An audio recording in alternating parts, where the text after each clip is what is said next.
키워드 탑3 시간입니다. 4월 21일 정치면을 장식한 뉴스는 무엇이었는지 첫 번째 키워드부터 만나보시죠. 오늘 오전부터 주요 헤드라인을 장식하고 있는 소식이죠.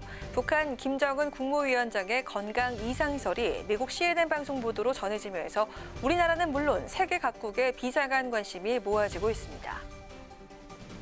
북한 김정은 국무위원장의 건강 이상설.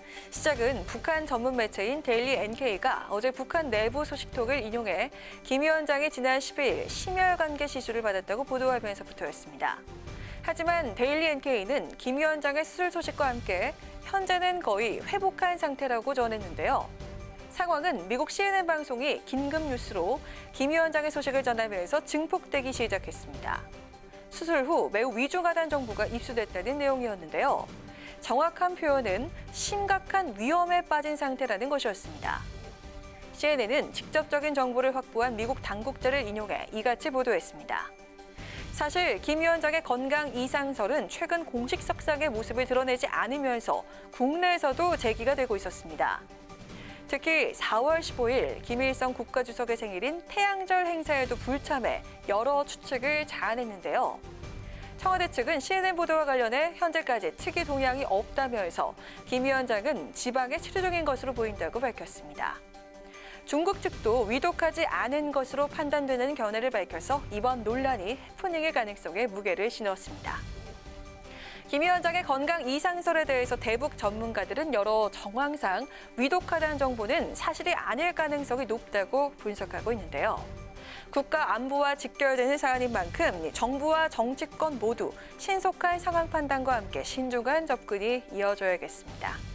오늘의 두 번째 정치 키워드 보겠습니다. 이번 총선에서 탈북민 출신 최초로 지역구 국회의원에 당선돼 화제가 된 인물이죠. 미래통합당의 탈북민 서울 강남갑 당선인이 의정활동을 시작하게 되면서 그의 경호 문제가 세간의 관심사로 떠올랐습니다. 북한 고위공직자로 탈북해 최고 수준의 경호를 받고 있는 태 당선인, 국회 활동 시에는 어떤 경호를 받게 될까요? 태국인 당선인은 북한 이탈 주민 신변 보호 대상 가나다급 가운데 가장 높은 수준인 각급 보호 대상자로 알려져 있습니다. 각급 보호 대상자는 재북 시 고위직 종사자나 북한의 테러 기도 예상 등 신변 위해를 당할 상당한 우려가 있는 자를 대상으로 지정되는데요. 태 당선인이 받고 있는 이 같은 최고 수준의 경호, 국회 입성 후에도 계속될 것으로 보입니다. 경찰에 따르면 테러와 협박이 수시로 있는 만큼 근접해서 최고 수준의 경우를 지속한다는 방침인 것으로 전해졌습니다. 영국 주재 북한공사 출신으로 탈북민 중에 최고위급 외교관으로 꼽히는 태 당선인은 4.15 총선에서 서울 강남갑에 전략공천된 이후 선거운동 기간 동안에도 2중 3중에 최근접거리 경호를 받은 것으로 전해졌는데요. 국회는 오는 5월 30일 21대 국회의원 임기가 개시되면 태 당선인의 경호원들의 무기 소지도 경찰과의 협의를 통해 가능하다는 입장입니다. 다만 본회의장이나 상임위 회의장 안까지 경호원들의 출입은 어렵다고 밝혔습니다. 탈북자 출신의 최초의 국회의원은 지난 2012년 제19대 국회 비례대표로 입성한 조명철 전 의원입니다. 조 전 의원의 경우도 의원회관 맨 위층에 의원실을 배정받는 등 최고 수준의 경우가 이뤄진 바 있는데요. 태국인 당선인의 서울 강남갑 지역구 활동과 국회 의정 활동, 엄중한 경호만큼이나 철저하고 꼼꼼하게 진행될지 기대해봐야겠습니다. 마지막으로 세 번째 오늘의 정치 키워드입니다.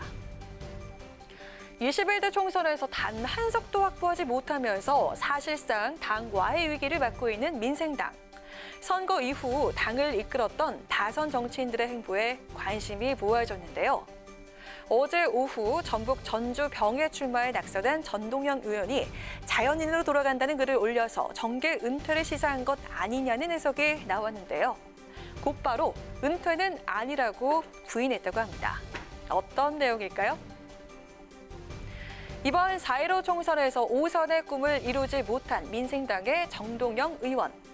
정 의원은 어제 오후 페이스북을 통해 4년 전 이맘때부터 다당제의 꿈, 한국 정치의 새로운 길을 만들고 싶었다. 하지만 저의 힘과 능력의 부족으로 좌초했다며 이제 자연인으로 돌아간다는 글을 올렸습니다.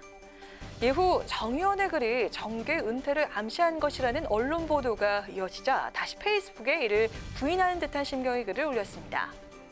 정 의원은 제가 물러나는 게 크게 뉴스가 되는 현실도 부족한 저의 성찰의 대목이라면서 겸허함에 충실하면서 10년 전처럼 순창에 5년 전처럼 고민하겠다고 밝혔습니다. 낙선의 아픔을 딛고 재기하겠다는 의지가 엿보이는 대목인데요. 정 의원 측도 자연인으로 돌아간다는 것이 정계 은퇴를 뜻하는 것은 아니라고 선을 그었습니다. 또 정 의원 측은 언론과의 인터뷰를 통해서 헌법기관이라고 말하는 국회의원의 임기를 마쳤으니 자연스럽게 자연인이 되는 것이라며 그것을 정계 은퇴라고 너무 확대 해석해서는 안 된다고 강조했습니다. 선거에 출마해서 낙선한 거물급 정치인들의 경우에는 낙향이나 칩거, 외유 등으로 잠시 공백의 시간을 가진 뒤에 다시 정계 복귀에 나서는 경우가 많았는데요. 제3지대를 강조했지만 민심의 선택을 받지 못한 제3정당의 다선 중진 의원들, 과연 이번에도 침잠의 시간을 갖고 재기에 성공할 수 있을까요? 이상 오늘의 정치 키워드 탑3였습니다.